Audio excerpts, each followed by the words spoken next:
ਜਾਂਦੇ ਜਾਂਦੇ ਹਰਜੋਤ ਸਿੰਘ ਜੀ ਇੱਕ ਹੋਰ ਖਬਰ ਕਰ ਦਈਏ। ਜਿਹੜੇ ਕੋਈ ਸੋਚਦੇ ਨਾ ਵੀ ਇੱਥੇ ਕਰਤੂਤ ਕਰਾਂਗੇ, ਅਮਰੀਕਾ ਤੋਂ ਭੱਜ ਕੇ ਤੇ ਇੰਡੀਆ ਨੂੰ ਚੱਲ ਜਾਾਂਗੇ ਤਾਂ ਫਿਰ ਹੋਣਾ ਕੱਖ ਨਹੀਂ ਆ।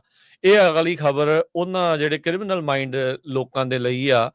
ਅਮਰੀਕਾ ਦੇ ਵਿੱਚ ਜੇ ਤੁਸੀਂ ਇਦਾਂ ਦੀ ਕਰਤੂਤ ਕਰਦੇ ਆ, ਕਿਸੇ ਨੂੰ ਮਾਰਦੇ ਆ, ਮਾਰ ਕੇ ਭੱਜ ਜਾਂਦੇ ਆ, ਤਾਂ ਇਹਨਾਂ ਨੇ ਪਿੱਛੇ ਆਉਣਾ। ਨਿਖਿਲ ਗੁਪਤਾ ਇੱਕ ਉਦਾਹਰਨ ਆ ਇਸ ਦੇ ਵਿੱਚ। ਉਹਨੇ ਕੋਸ਼ਿਸ਼ ਕੀਤੀ ਸੀਗੀ ਤੇ ਉਹ ਫੜ ਕੇ ਪ੍ਰਾਗ ਤੋਂ ਲਿਆਂਦਾ ਤੇ ਉਹ ਅਜੇ ਤੱਕ ਅੰਦਰ ਆ ਤੇ ਕੇਸ ਜਿਹੜਾ ਨਵੰਬਰ 'ਚ ਉਹਦਾ ਚੱਲਣਾ ਸ਼ੁਰੂ ਹੋ ਜਾਣਾ, ਟਰਾਇਲ ਸ਼ੁਰੂ ਹੋਣਾ।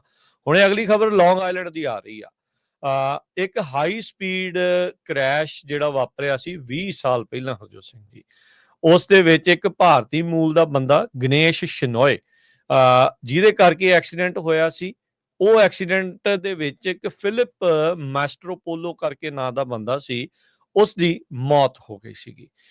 44 ਸਾਲਾਂ ਦਾ ਸੀਗਾ ਤੇ ਅਪ੍ਰੈਲ 2005 ਦੇ ਵਿੱਚ ਉਹਦੀ ਮੌਤ ਹੋ ਗਈ। ਜਿਹੜਾ ਬਿਹਾਈਂਡ ਦਾ ਵੀਲ ਭਾਰਤੀ ਮੂਲ ਦਾ ਗਣੇਸ਼ ਸ਼ਨੋਏ ਸੀਗਾ, ਉਹ ਉੱਥੋਂ ਦੌੜ ਗਿਆ 2 ਹਫ਼ਤਿਆਂ ਦੇ ਵਿੱਚ ਜਿਹੜਾ ਉਹ ਰਹਿ ਕੇ ਤੇ ਇਵੈਂਚੁਅਲੀ ਇਸ ਬੰਦੇ ਨੂੰ ਜਿਹੜਾ ਸ਼ਨੋਏ ਆ, ਗਣੇਸ਼ ਸ਼ਨੋਏ ਆ, ਉਸ ਨੂੰ ਹੁਣ ਉਸ ਦੀ ਹਵਾਲਗੀ ਲੈ ਕੇ ਅਮਰੀਕਾ ਦੇ ਵਿੱਚ ਵਾਪਸ ਲੈ ਆਂਦਾ ਗਿਆ ਆ ਤੇ ਹੁਣ ਉਸ ਨੂੰ ਜਿਹੜੇ ਇਨਸਾਫ ਦੇ ਤਰਾਜੂ ਦੇ ਵਿੱਚ ਇੱਕ ਹਿਸਾਬ ਦੇ ਨਾਲ ਤੋਲਿਆ ਜਿਹੜਾ ਉਹ ਜਾਵੇਗਾ।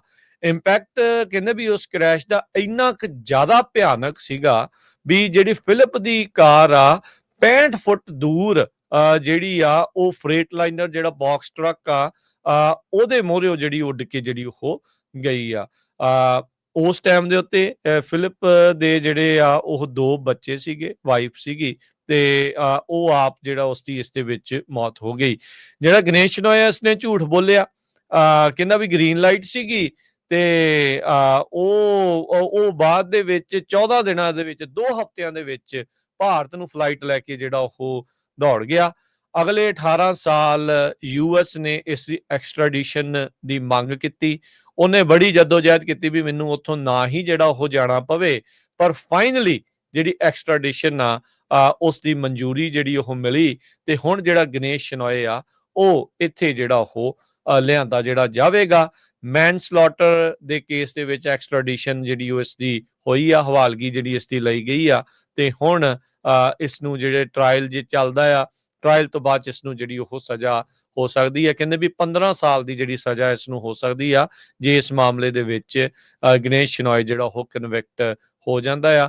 ਤੇ ਜਿੰਨੇ ਕਿ ਸਬੂਤ ਆ ਹਰਜੋਤ ਸਿੰਘ ਜੀ, ਕੋਈ ਅਧਿਕਾਰੀ, ਕੋਈ ਸਰਕਾਰ 18 ਸਾਲ 20 ਸਾਲ ਬਗੈਰ ਕਿਸੇ ਦੋਸ਼ ਨਾ ਹੁੰਦੇ ਹੋਏ ਕਿਸੇ ਬੰਦੇ ਦੀ ਉੱਤੇ ਹਵਾਲਗੀ ਨਹੀਂ ਜਿਹੜੀ ਉਹ ਲਊਗੀ। ਸੋ ਐਕਸਟ੍ਰਾਡੀਸ਼ਨ ਉਹਨਾਂ ਨੇ ਜਿਹੜੀ ਉਹ ਕਰਾਈ ਆ 2017 ਤੋਂ ਬਾਅਦ ਚ ਪਹਿਲੀ ਵਾਰੀ ਭਾਰਤ ਤੋਂ ਕਿਸੇ ਨੂੰ ਐਕਸਟ੍ਰਾਡਾਈਟ ਕਰਕੇ ਇੱਥੇ ਅਮਰੀਕਾ ਦੇ ਵਿੱਚ ਲਿਆਂਦਾ ਗਿਆ ਆ।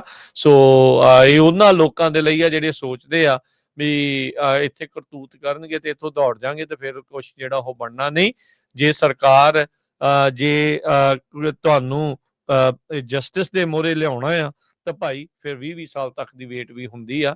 ਤੇ ਇਸ ਤਰੀਕੇ ਦੇ ਨਾਲ ਜਿਹੜਾ ਗਣੇਸ਼ ਆ ਉਹ ਹੁਣ ਇੱਥੇ ਲਿਆਂਦਾ ਗਿਆ ਆ ਤੇ ਉਸ ਦੇ ਉੱਤੇ ਹੁਣ ਕੇਸ ਚੱਲੇਗਾ ਤੇ 15 ਸਾਲ ਤੱਕ ਦੀ ਸਜ਼ਾ ਹੋ ਸਕਦੀ ਆ ਜੇ ਉਹਨਾਂ ਦੋਸ਼ਾਂ 'ਚ ਦੋਸ਼ੀ ਪਾਇਆ ਜਾਂਦਾ ਆ।